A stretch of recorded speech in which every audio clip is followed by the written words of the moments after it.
over the last 2 weeks where I would sometimes reach for bad food. I reached out to go for a walk.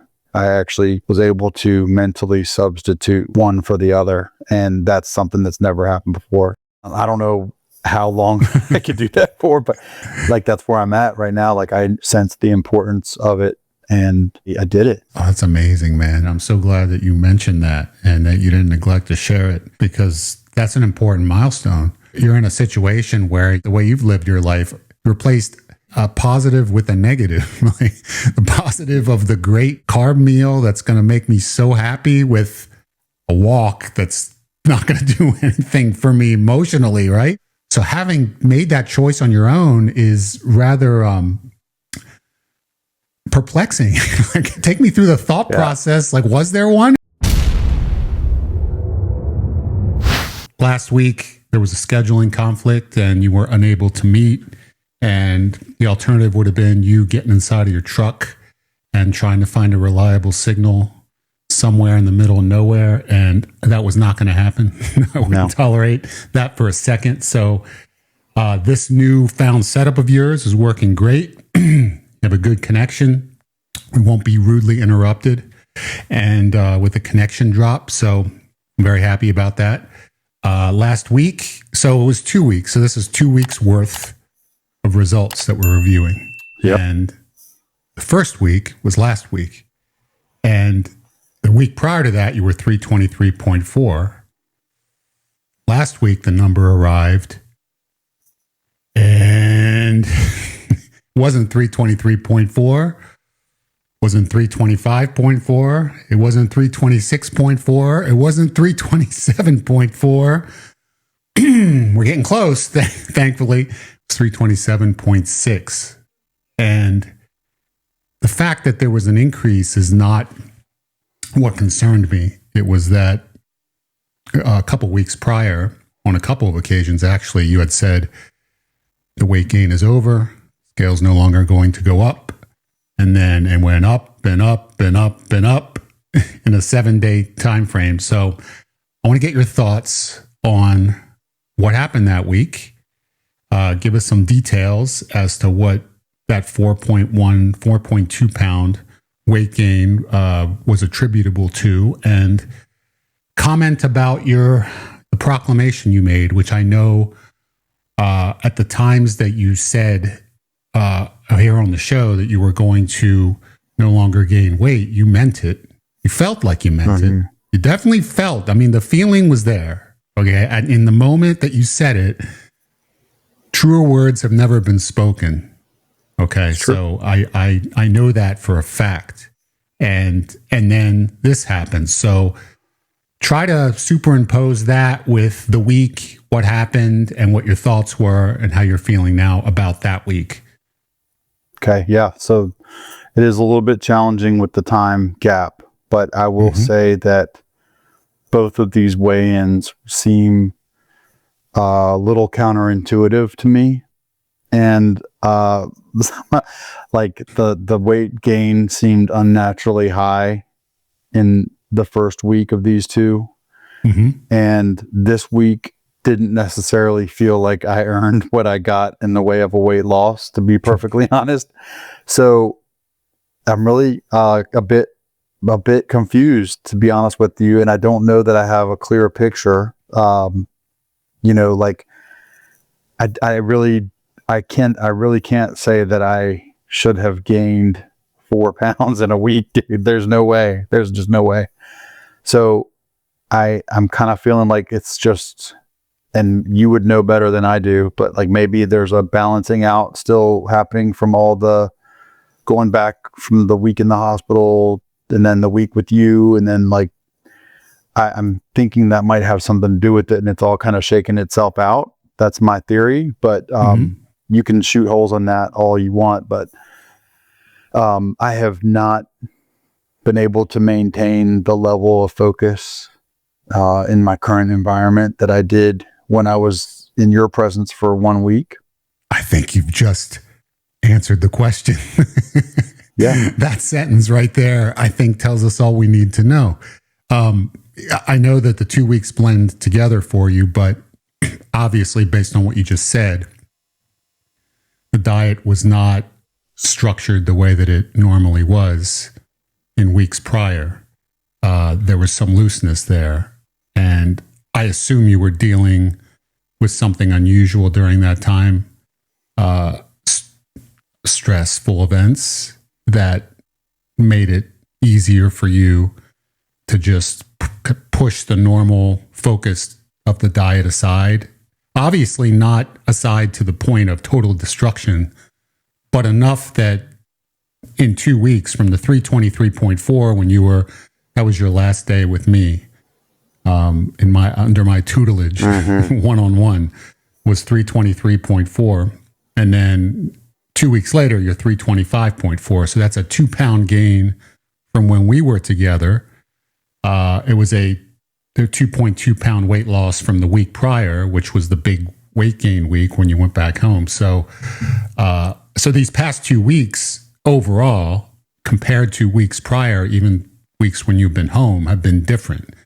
I think when you get under a period of stress like you've been under past couple weeks, time kind of blends together. Meals don't really stand out. Time goes by and you sort of immerse yourself maybe in the moment. So things are happening. You're not keeping, you never keep track of exactly what's going on from meal to meal. You just know when you're paying attention, you know that you're making good choices.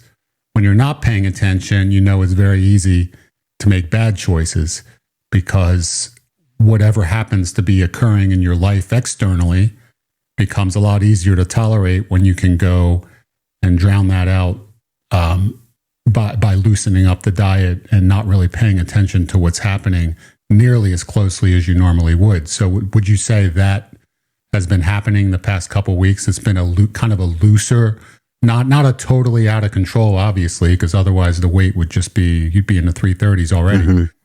But there's a looseness there to try to counteract some of the environment that you're dealing with now. Yes. Yeah, I can safely say all of the above. I mean, in the previous life, I mean, my destruction level has definitely been tempered. It's been tempered. Certainly has. Like, because in the state that I am in with stress, like, you know, the net effect, I guess, here in the last 2 weeks was a 1 pound gain each week, I guess. But somehow it's weird, man. Yeah. It really is hard for me to comprehend. It's just, to gain 4 pounds that week just seems unthinkable. And then to lose 2 pounds this week is generous, I feel like. So it's something weird going on, but,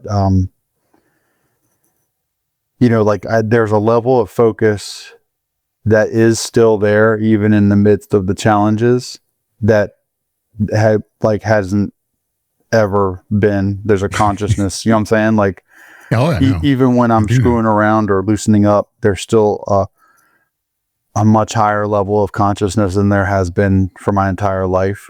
And that is really a safeguard or rail, you know what I'm saying, from just completely losing it. So, I'm blessed. I mean, that's like I think that goes along with the skills and the habits that you've helped me develop over the period of time we've been doing this.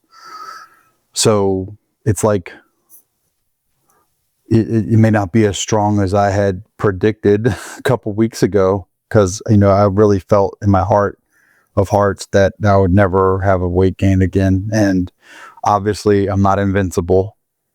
This is humbling. But in the right circumstances, I know still that I can thrive and I can still make a significant impact and move in the right direction. So a big part of this is going to be putting myself in the healthiest situation to thrive, man. Like, I got to be in the right environment with the right support to get there. Sure. Like, so that's one of the hard things to come to grips with right now, is that's something that's not all the way there. Yeah. Yeah. I think anybody who's dealt with addiction knows that the environment is going to dictate whether they're tempted greatly or whether they're tempted to a much lesser degree, and sometimes not tempted at all, depending on what the environment happens to be, who they're surrounding themselves with. And there's no doubt that, that you can't separate the two. You can't walk into a den of wolves and expect not to have to fight for your life. And then focusing on weight loss during that time is really of no consequence. I mean, you know, your mind is elsewhere. And at that point, if you have a weakness, it's going to be triggered to try and escape, to try and feel better, to try and just somehow be able to mitigate the feelings of sadness and stress and everything that goes along with that.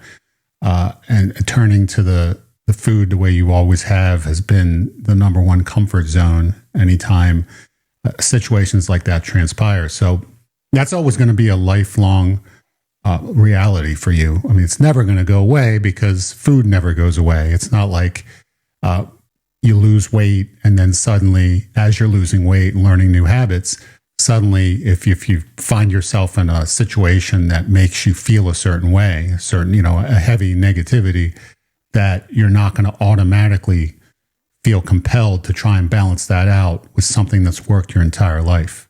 And that's, let's go and grab some food and let's enjoy some food, because that food is definitely temporarily going to make me forget about how bad I'm feeling when I'm not consuming this food.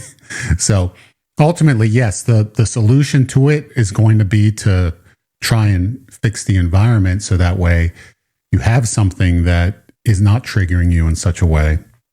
And then you're able to focus on what it is that you need to in life and not get distracted along the way. Everybody's going to have periods where there's unexpected circumstances. Those are going to have to be dealt with. That's a reality of being alive. But if you're habitually in an environment that's making it very difficult for you, then that environment has to change in order for you to be able to change. Otherwise, you're in fight or flight the entire time. You know, and when you're in fight or flight mode, your mind has a singular focus to try and make you feel better, keep you safe, and you're going to gravitate towards that one behavior that's always worked, and it's worked. It's served its purpose. Let's not 300 and plus pounds aside, okay? In regards to how it makes you feel, it works. It works wonders. You wouldn't do it if it didn't work. If it didn't make you feel great, there'd be no reason to do it. We wouldn't be having these conversations if it didn't feel good. Nobody would be in AA meetings if alcoholism didn't make a person feel better in that moment, feel better about the circumstances that they're in, forget about the difficulties they're going through. Drugs, same deal. The list goes on and on. They work, which is why people do it, and why people, when they want to escape that life, they go and try and seek help. And then part of that help is looking at the rest of their life and seeing, you know, what are the triggers that are causing you to move in this direction? Why do you feel like you need to find comfort elsewhere? Why aren't you able to get that comfort in your current environment, and what needs to change in order to make that happen? So those are absolutely questions. I'm obviously being quite vague here, but you know, everyone can read between the lines if you wish, because there's certain things that Jeff didn't want to get into here. I can get into anything he wants. Dude. He can say anything he wants. If he wants to get into something, I'm all for it. But I'm tiptoeing through the weeds as best I can. But I think people can pretty much use their deductive reasoning to determine that there's an environment issue, and that environment issue is making it difficult. And when he's triggered, as anyone would be, they're going to look for an outlet, and the outlet is food. But like you've said, net gain of 2 pounds over a week, 2 weeks, net gain of 2 pounds from the time you left me to the time we're having this conversation. It's 2 weeks on the dot. When you gain 2 pounds, 323.4 to 325.4, given the stress that you've been going through the past couple weeks, it's pretty remarkable that it's been limited to that. because if we rewind a few months, you'd gained 10 pounds total during a regression period, more than 10 pounds. It was over 10 pounds that you gained. So a couple pounds that you added is not, in 2 weeks, that's a heck of a lot better than you've ever done under the circumstances. That's the silver lining. And that's definitely the part that you need to focus on. Like you're not doing anywhere near the level of damage that you would do under the same circumstances. And that's because of everything that we've accomplished over the past 38 weeks of getting together and talking about this, and you teaching yourself new habits, and you staying aware enough, even when you get distracted, when life gets difficult, and when you have a couple weeks like this, you're still able to focus enough not to do the type of damage that you could do, because you are capable of gaining 10 pounds in 2 weeks. And trust me, I know. And when I saw that 4.2 pounds, I was concerned that we were on our way. We were well on our way to having that happen. But thank God that's not the case. And that just shows, because I didn't know what went into that number. I just saw 4.2 pound weight gain. We didn't meet.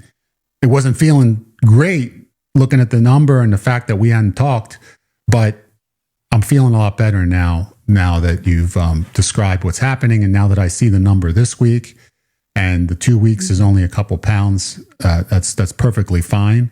And certainly knowing what's going on, the environmental issue is a lot to contend with, and because of that, I think I'm going to be seeing you in the next couple days, and you're going to be by my side for a little bit, and I'm excited about that, and I think that's going to be helpful to you. It is, mentally and physically. I can tell you that with 100% certainty. And I'm grateful that I think I can carve out about 10 to 13, 12 days, something in that range. That's fantastic.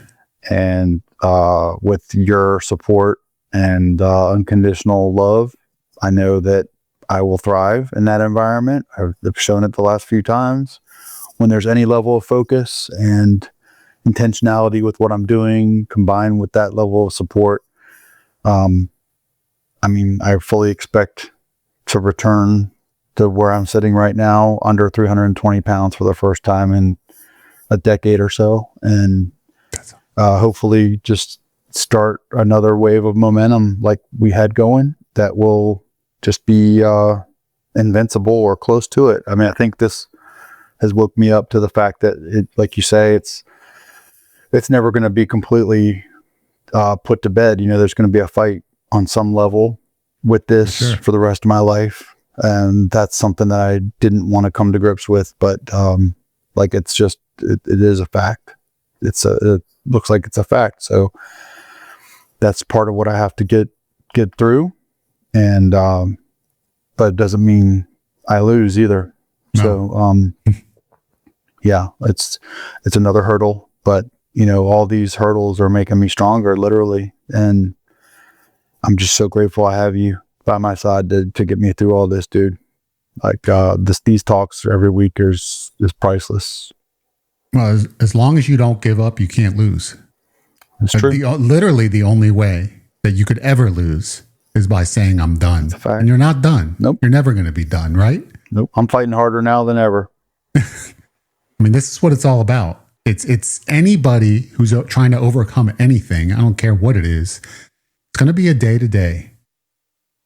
They tell you to take it day by day. Always take it day by day. You cannot, I'm going to go for an extended period of time. We don't have to talk about extended period of anything. We just have to take each and every day as another challenge. And if it happens to be a bad day, right? If you're going to judge yourself based on your performance on a given day, and if it's a bad day and you decide to get down on yourself and give up, well, then you're done. But if you take that bad day and say, all right, I had a bad day, but tomorrow's another chance for me to have a good day, and you continue to refocus yourself, then you're going to win. Yep. Because nothing's going to hold you down. It's a day-to-day challenge. Anything that, if something's been with you for an entire lifetime, like the way it has with food addiction, It's something that's going to always surface at the times when life becomes most difficult. And it's going to be proportional to it. The more difficult life becomes, the more your cravings start to increase. So those challenges that come, it's just another opportunity for you to sharpen your skills. Because I do believe, based on the past 2 weeks, if we look at the numbers, you gained 2 pounds in 2 weeks. And given the stress that you're under, like I said, in the past, it could have easily been 10 pounds. This shows that you have learned so much and you've reconditioned your mind and your body so much over the past, what has it been, 38 weeks, that it's caused you to be able in those moments when life becomes most difficult to still have enough focus to be able to say, I still want to make sure that I stay on track enough. Even though it's difficult, I'm still going to do what I can do. And that's going to make all the difference in the world, because those bad weeks, if they end up like this, those bad weeks are just a minor blip. And then the good weeks, you start going down 1 to 2 pounds a week for several weeks. And then you have a bad week and it's nothing, or a pound up. No problem, because you're having more good weeks than bad weeks. Those bad weeks are not derailing you by any measurable amount, because you're stable to stay focused enough to be able to mitigate the damage, which is what you've done.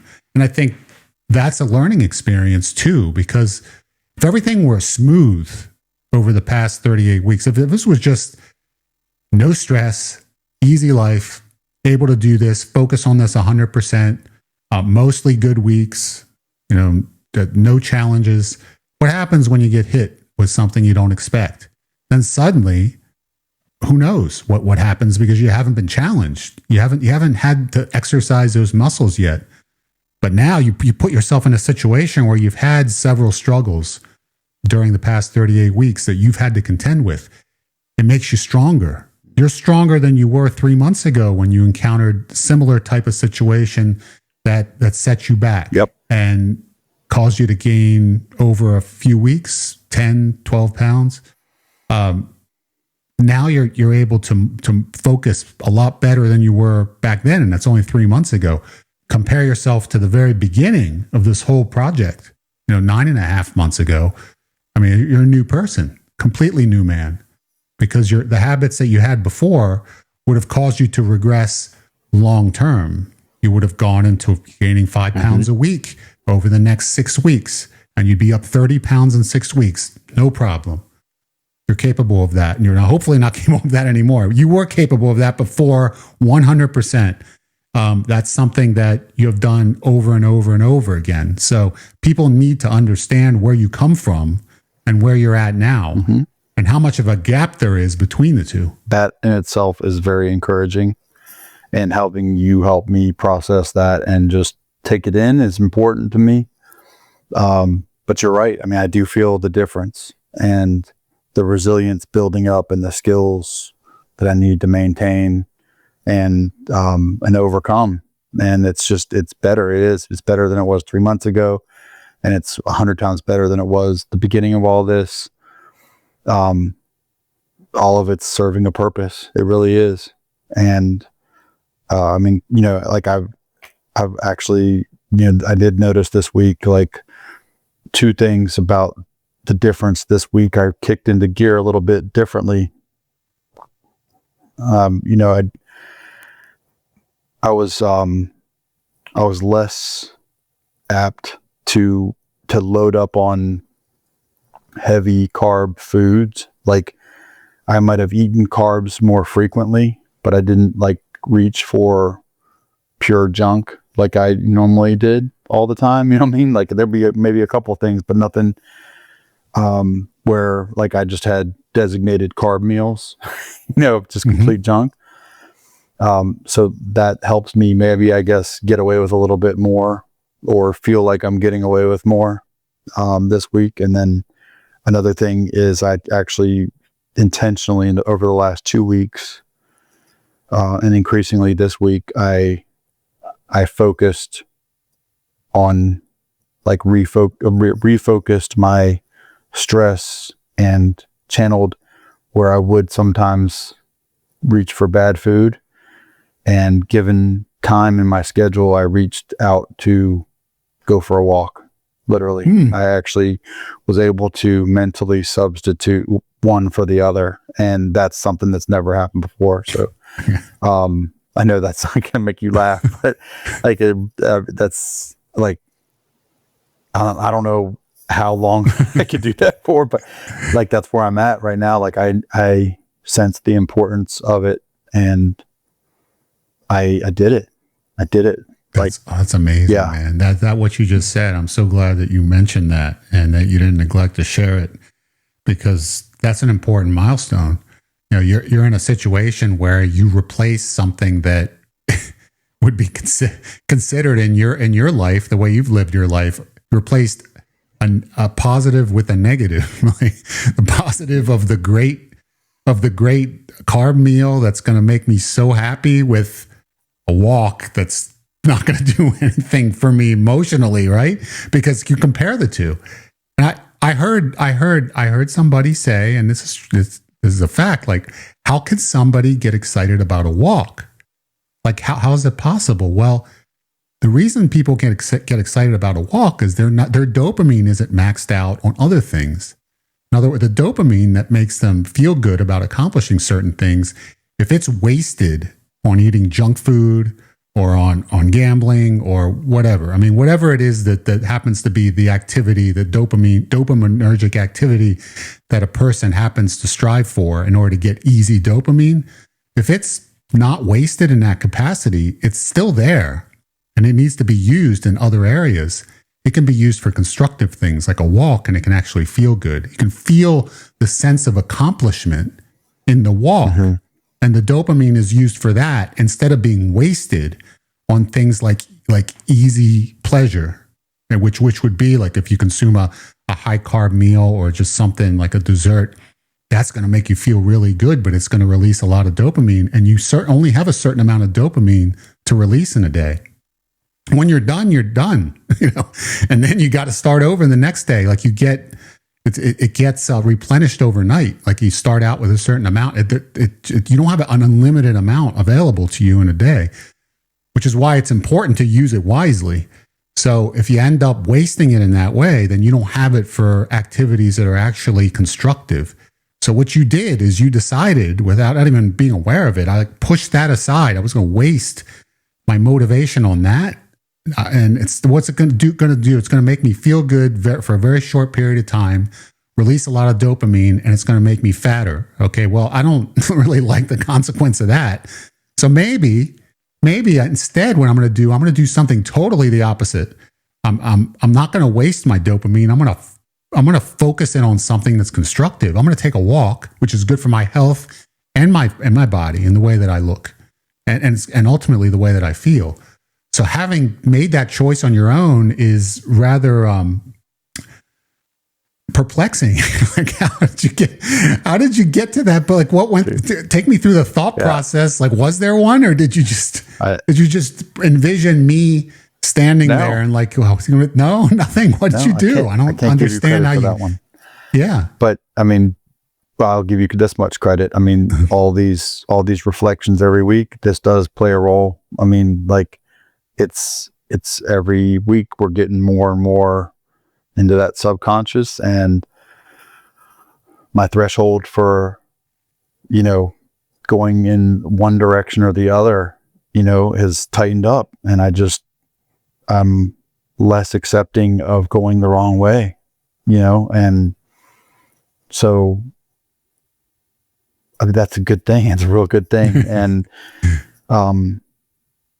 like, even, you know, like last week when that scale showed 4 pounds higher, I was, that was like the danger zone, dude. That was a danger zone. Cause I really felt like it wasn't justified. And like, I didn't have enough fun to justify that by any stretch, dude. And then that's what shows up. And I'm like, that's very discouraging. And when I get discouraged, you know, history has not been pleasant to that. So yeah, I mean, I'm blessed that I had the strength to make that choice. I went and got a membership to the local recreation center, and There's like a walking, like track or whatever upstairs. So like on bad weather days, I can do that. But if there's good weather, and this is another thing, like I get kind of bored easily, like I need new stimulus, right? So when the weather's good, I'm trying to find new places to walk, or if I have like an hour to kill between a meeting and with somebody or something like that. Like I did that yesterday. I was kind of in a different spot of town, and I'm like, okay, I got to get some steps in right here. I'm just going to do it now, and I'm trying to add up steps to get to that 10,000 mark. I think the visit with you, where, that really became a goal, was also very important to lead me down this road. Like once like that first day, I think I did 1 mile or something, 1 mile. Yeah. And like the one lap around a big loop in your neighborhood. And then the next day I'm like, okay, I can do 2, like it's just take one step at a time. And before you know it, like what seemed like unsurmountable 3-4 steps is just like, that can be the regular, like you just build on one thing after another. And it's like everything we're doing, the habits in each direction are going, the bad habits are going one step in the right direction one way, and the good habits are coming up another way. And it's just gonna narrow the gap, and it's gonna be good. It's gonna be good, man. Yeah, I mean, I do feel like, I can get in this routine now where the daily exercise, at least 4 days a week, getting my 10,000 steps, that's kind of getting to be like a mandatory thing. Like it's got to happen. I think I did 3 this week, but like this is firmly ingrained in my mind. Like I gotta reach that goal somehow. I gotta get these steps in, this number of days this week. And then, that I guess, that gives me a little bit more slack when it comes to, all right, I was loose a little bit today, but it all kinds of feeds into each other. The exercise or the focus on the physical activity kind of offsets some of the damage maybe being done, but also limits the damage being done because I'm focused on the exercise. Then it also helps me focus on not destroying the progress. So I don't know. It's interesting, man, how this is all shaking out, but it sometimes takes turns that I don't anticipate. And this last 3 or 4 week stretch has been one where I didn't anticipate, the fluctuation. I really thought it was like ready to be a beeline in the right direction. And, but again, like all this is actually, the number may not show it, but it's strengthening me, and it's helping me realize everything that I need to realize in order to get ultimately where I need to go. And I'm sick of saying things like that without seeing the number go down. So, this next 2 week period is going to be just get myself in the environment where I know I can thrive and get that number down lower than it's been in 10 years plus. And yeah, that's what's going to happen. Well, we've neglected to talk about on the episode that we were at my house for a week. And during that week, I had encouraged you to take walks around my neighborhood. And while I do my workout in the morning, and you went ahead and did that and started out with just that 1 mile, 1 lap around. And the next day you did 2. And ultimately you ended up with 3. And then overall, the goal became, as we talked about it more during the week, 10,000 steps, because you have a way to calculate that on your phone. So you're able to determine how many steps you get. And 10,000 steps is a great number to aim for if you're looking to lose weight on a daily basis, even if you're looking to maintain without having to be super strict on your diet.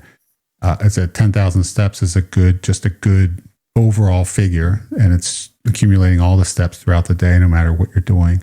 And so you were aiming for 10,000, and that's what you got as a goal that came out of that, was if I can get that 4 days a week, when I go home, that's going to be extremely helpful. So that's what you were referring to, that 10,000 step goal. And that's what we came up with while you were here. And also, you had said that you are going to try to structure the diet in a certain way where you've got the big protein meal early on and a protein meal at the end of the day. And in the middle of the day, you have a meal that's max 100 grams of carbs. And on the day before you weigh in, you drop that to 50 grams of carbs. And on the weekends, you do controlled cheating. So you were sort of really opening up the right after the weigh-ins on a Friday. So Saturday, Sunday, you'd usually loosen things up quite a bit and then really focus on Monday. But you had said now you're going to try to control your cheating on the weekend. So that way it's not as liberal as it was before, but you're still having a good time. You're just more aware of what's happening. And then on Monday, you kick in with 100 grams of carbs in the middle of the week. And actually, no, to come to think of it, your plan was on Friday, you would have the controlled cheat. And then on Saturday, Sunday, you go back to the 100 grams of carbs in the middle meal. So yeah, you had actually come up, you devised that. Now that I remember the specifics of it, it was on the first day, which is the day, the weigh-in Friday, you would have a liberal day, controlled cheat, as you coined it. Excellent phrase, by the way. Thank you. Never ever did I imagine those two words coming out of your mouth at the same time. Me either. But that was you who created that term, and so you have the controlled cheat on Friday as a celebration. Saturday, Sunday, Monday, Tuesday, Wednesday. On those 5 days, you would do the high protein breakfast, protein at the end of the day. Middle of the day, you'd have 100 grams of carbs max. And you would do that all the way to Thursday, and then Thursday you would do 50 grams instead of 100 for that middle meal, leading into the weigh-in on Friday, and then you repeat the process. So that's the structure. Obviously, the structure was not followed when you went back home, because these past couple weeks were not what you expected them to be. So that was not the structure that led to the results that we're seeing here. But that's what you left my house intending to do. So I think that's what you need to leave my house intending to do this next time, and then follow through with it, because that's what's going to get the numbers rolling at a good pace going forward, if that's something that you can stick with. And, time will tell. You're going to try and see how it goes, but it sounds like a great game plan to me, because you responded very well to that 100 gram of carb middle meal. And you're actually, the way you structured this, the one I just described, it's tightening it up even more. So that way you're not too liberal on Saturday, Sunday, on that weekend, because you were sort of opening up the floodgates a little bit, and that sometimes would work against you. So you want to tighten that down and get that same structure, and just have Friday as sort of your free day after you've weighed in, and then go from there, as I've described. And I think it's a great plan. I think it's one that, we can practice, obviously, while we're together, and something that you can hopefully continue then as you go home. And then if that's something you can stay consistent with most of the time, then I think it's going to get you to the finish line.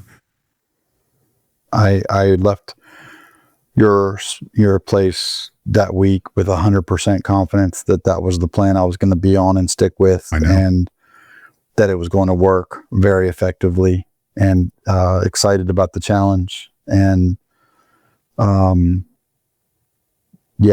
do need to get back to practice that. I feel like I'm really motivated, knowing the value of being in that environment. Like I'm really motivated to absolutely maximize what I can while I'm there. Like, I really want to be done with the 320s. And okay. So I don't, we'll see how the first week goes, probably with something like that. And then the next week we'll see what I have to do, if I have to speed up the gas or not. You know what I mean? That's kind of where I'm at mentally, but it's got to happen. It's got to happen. And but I do think 2 weeks of momentum will go a long way. And yeah, that's kind of where I'm at. Yeah. You threw, without even knowing it, you threw like a couple of Mike Tyson uppercuts to me without even realizing it when you said, number one, that you went out and took a walk instead of eating a snack. And then number two, that you joined a health club. Did this just happen this week? That you joined a facility where you could do walks on a track? Might have been Did that happen end of the last past couple week. weeks? Yeah, I was in this okay, so it happened the past since we last saw each other. So think about this is happening in the background. All right, no one's aware. I wasn't aware of it. I had no idea any of this happened. So you're taking the initiative when you're by yourself, knowing what the game plan is, knowing what the goal is. You can see that internally you're building that level of motivation. That gradually the motivation that gets you to permanent weight loss is building inside of you, and it's causing you to anchor yourself down, even to the point where even when your motivation starts to dissipate because life is getting really difficult and you're distracted, you're still able to pay enough attention and not let things go haywire. So, these are great signs that I want you to be 100% aware of, because you need to look at that for what it is. Like, this being a long-term weight loss, permanent weight loss strategy, these are the lessons that are the most valuable ones. Like the one you're learning the past couple weeks. It's that I get into a rough situation. I'm still paying enough attention. And I pay more attention than I've ever paid during that time to not do damage, to not do too much damage. And that's going to continue to improve as I go forward, because the more this becomes part of my life, the more natural it becomes for me to not want to do things that I would do before. It's almost like you said, you don't want to go backwards. You feel as if you're disappointing yourself. Yeah. Because you know full well what you're capable of, and you start seeing, because you have a track record now, and you look back and you say, I've done so good, had so many great weeks. I know what it feels like to have great weeks. And I want to have not great weeks. Like, I want to have great weeks. I want to hold on to those great weeks, and I want to consistently have them week after week. So when I have a bad week, it makes me refocus and think, like, what did I do, and what am I going to do next going forward? And these are the lessons that you're learning through experience. It took getting 38 weeks to be able to reach the point you're at now, to be able to say the things you are to me, and not only that, but doing the things you're doing on your own. Buying a membership to be able to walk on a track, to be able to take a walk instead of eating a dessert. I mean, these are things that are unfathomable. You're right.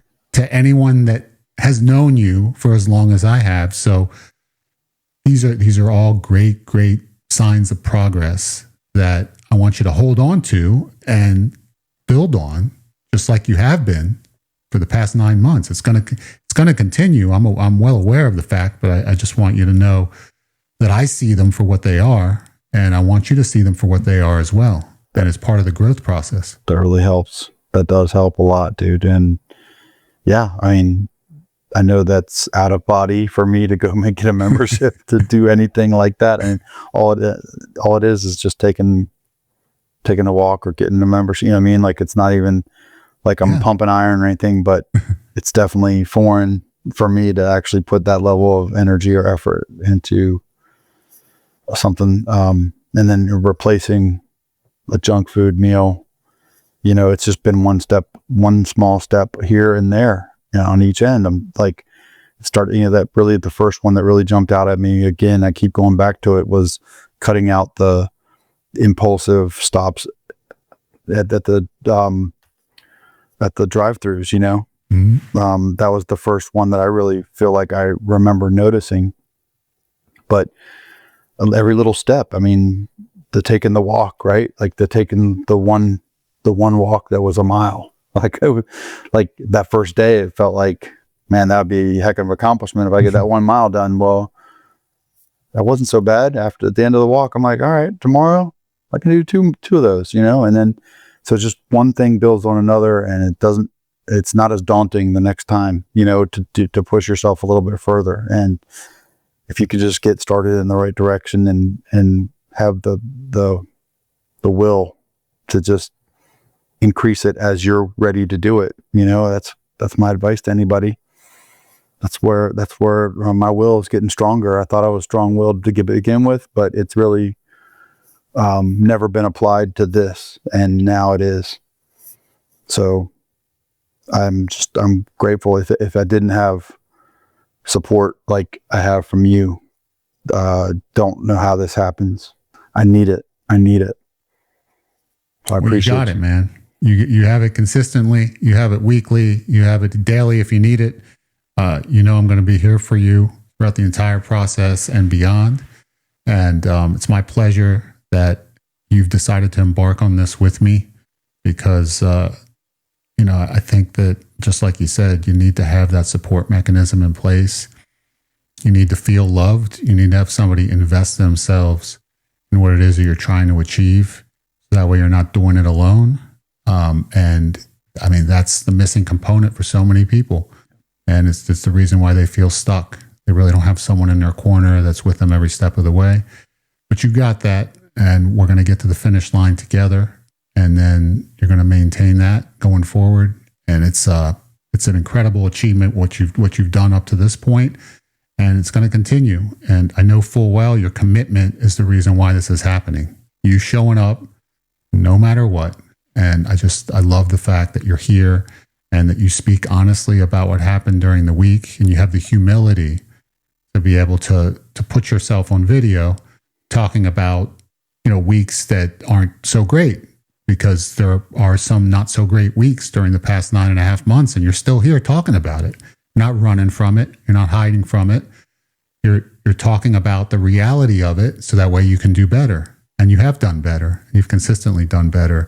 And it's an incredible process, I think, for anybody to immerse themselves in who's in a similar situation like you are, needs to lose weight, and has tried everything and it's failed, has tried the fad diets, have tried the temporary yo-yo weight loss back and forth, and they don't know if they're ever going to be able to achieve what they want, which is to lose the body fat and be healthy and to improve their confidence level, and to just do this long term, and to be able to stay focused. Watching this series of videos is very important, because they can see somebody start to transform week after week after week. And that's really, I think that's going to be a pivotal moment for many people, when they see, like, yeah, you have the support, you have the accountability with somebody to be able to talk about this on a regular basis. When you have a game plan in place, you're able to achieve it. Anybody is able to do it, but they have to have the right pieces in place to be able to achieve that. That's the important part, is that they can't just haphazardly just grab a diet and start following it, because it's so deep. The reality of permanent weight loss is deep, especially with people who have emotional eating issues. And it has to be dealt with on a consistent basis, and it needs to be dealt with in such a way where a diet is constructed that works for that individual, because we're all different. We all have different likes and dislikes. You can't just give one blanket diet to every single person and expect that it's going to work for them. And I'm not talking about work for them physically. It might literally work for everybody physically. You might be able to give someone a low carb diet and they're going to lose weight. But you have to tailor it for them mentally, because it has to be something that's consistent with how they're looking to live their lives going forward, not something they're temporarily going to follow and then go back to what they were doing before and gain it all back. So we're coming up with a game plan throughout the past 9 months that's going to work for you on a regular basis, consistent basis going forward. So that way you never end up in the 300s again once you're out of the 300s. And then when you're in the 250, you never end up in the 270s again. The whole idea is to just can gradually work your way down. And then as you're reaching those new milestones, know you're never going to revisit the past. There's no reason to, because you have all the pieces in place now to be able to prevent that from happening. And you have all the training in place because you're doing this on a consistent basis. And you have a proven track record. You have new habits, and you have the accountability that's never going to end. And, have that all together, and there's just no way that you can lose. This is truly an inside out type of deal. And the fads and the rapid weight loss plans and all that would be, here today, gone tomorrow. And I know that more than ever now, and more conscious every day of the fact this is an inside out type of transaction, man. I got to start on the inside, and I didn't all the way recognize that. And I'm still even learning more and more how much that's the case, but it's got to start on the inside, and it's going to be reflected on the outside. But I didn't really fully understand that at all until we got into this, probably halfway, so yeah, I mean, I wouldn't have pinpointed everything without talking through this with you, kind of even the revelation coming home from your place, or going up to your place and then coming home and just realizing the impact of that, that one day of travel, that, and the causes for that, and the effects of that, like kind of a world changer, man, a game changer to figure this all out. And so the more I'm learning and observing, I feel like most people who struggle with this are probably similar to me. Like, it's an emotional thing, and they have to find what it is emotionally that is causing them to rely on something else, and attack it and surround yourself with better. Has to be. Absolutely. 100%. And you're referring to the time you visited me a couple times ago where you ate 7,500 calories on the way to my house, and that in one day. And that was, the result of being trapped in a vehicle for 8 hours and just feeling lonely and feeling you didn't have anybody there. You didn't have anything to do other than, and it was a habit that's built up over the years. If you're in the car alone and there's no one there and you got nothing, just go ahead and snack and snack and snack. And before you knew it, 7,500 calories later, that just shows you the result. And it can happen so quickly of trying to immerse yourself in something like that to replace connection, connecting with food instead of people.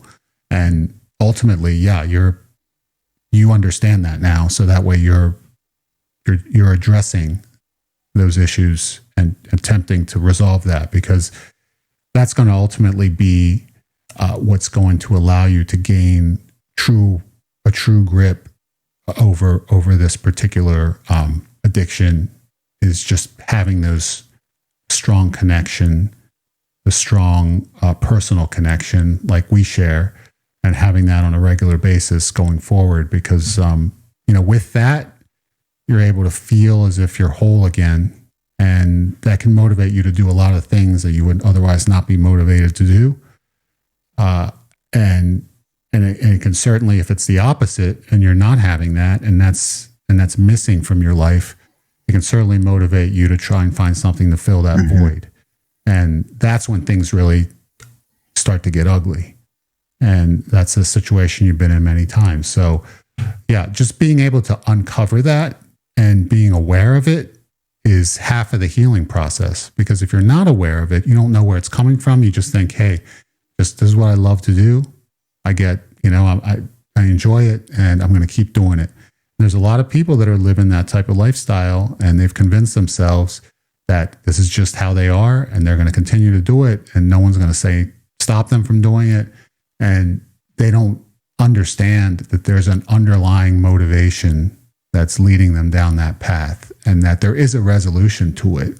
And this is a symptom of a deeper problem, but they're not aware of it. And they may not be aware of it because someone hasn't told them. They may not be aware of it because they don't want to be aware of it. It's just not something they want to deal with. They feel as if it's too hard. The reality of it's too difficult for them to contend with. Whatever the case may be, though, once you do learn about it, you have an opportunity to do something about it. And that's where you're at now. You've learned so much about how the mind influences our behavior. It's literally going to push us in a good direction or a bad direction, depending on our past, depending on our present, who's around us and type of relationships we have, type of environment that we're in, type of job that we're working. And that's going to trigger us in good or bad ways. So we have to get control of that and make sure that we build an environment that's supportive of what we're trying to achieve in life, that's healthy. And people say healthy and unhealthy, and it truly is. You have a healthy environment, you can achieve so much. An unhealthy environment, you're just fighting for your life. You're not going to be able to focus on anything constructive, and you're probably going to make a lot of mistakes along the way. Yep. The contrast is just out of control, man. The difference is out of control. And yeah, I just, you're either, you can be hyper motivated or hyper, just going the wrong direction. Yeah. I crave the motivation. Once you taste it enough, you want the motivation more than you want the destruction.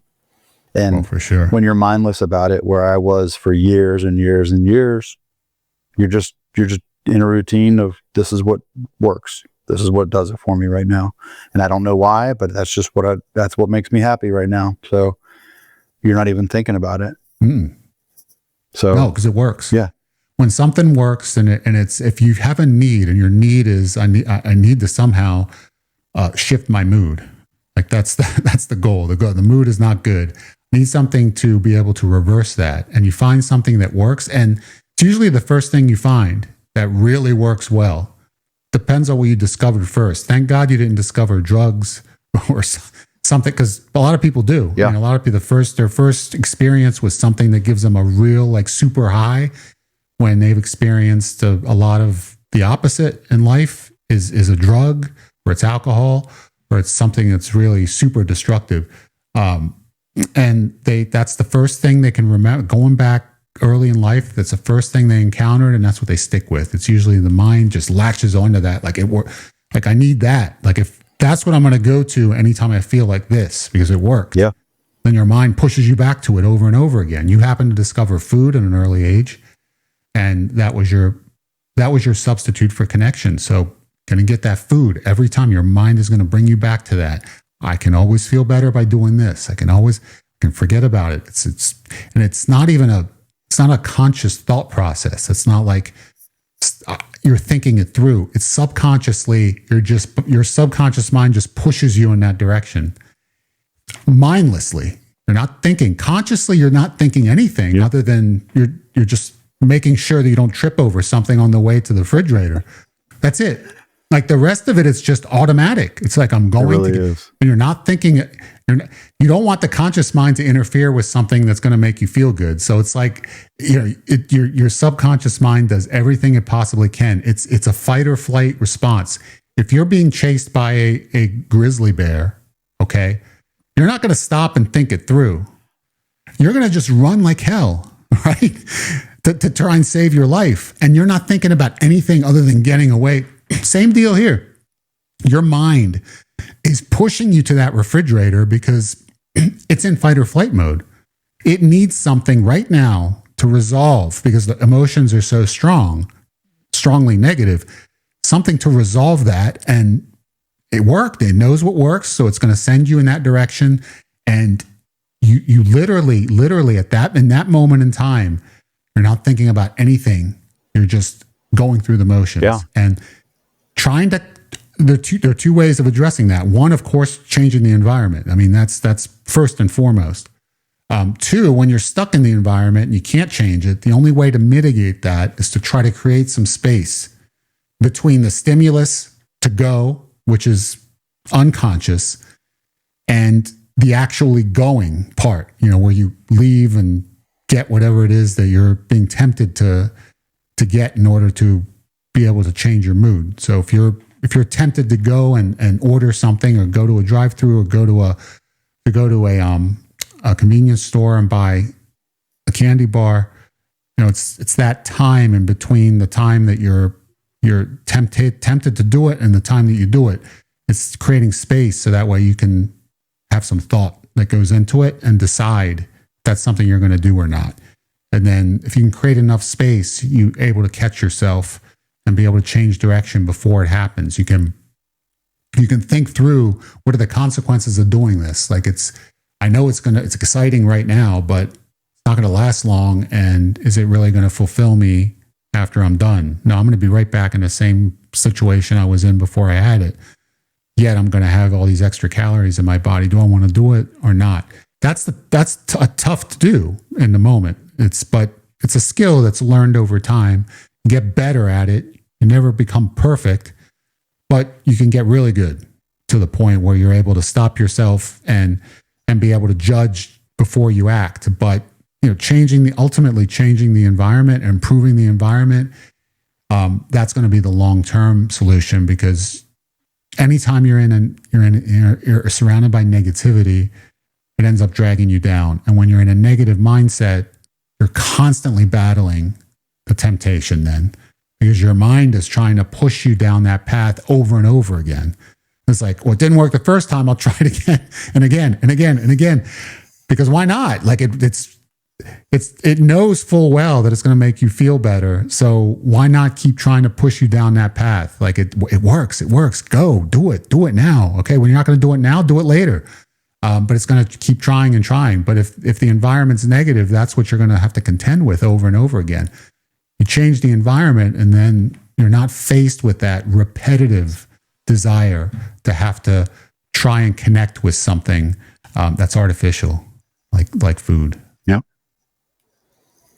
you're right. So I congratulate you, man, for staying true to yourself and showing up here just like you have every other week, talking about this in great detail. And I'm really excited to see you in a couple days, and we're gonna get you on track for some results over the next couple weeks. Love it. And then we'll hope that continues going forward. And I just know that you are making so much progress physically and mentally. And I'm so proud of all the effort you're putting forth and everything that you're achieving each and every week. And I'm glad to be along for the ride. Bless you, brother. I need you, dude. Thank you so much. I love you so much, man. And I look forward to our excursion together in the week to come. So we'll talk about that next week. Absolutely. It's going to be a blast. Love you, man. Love you too.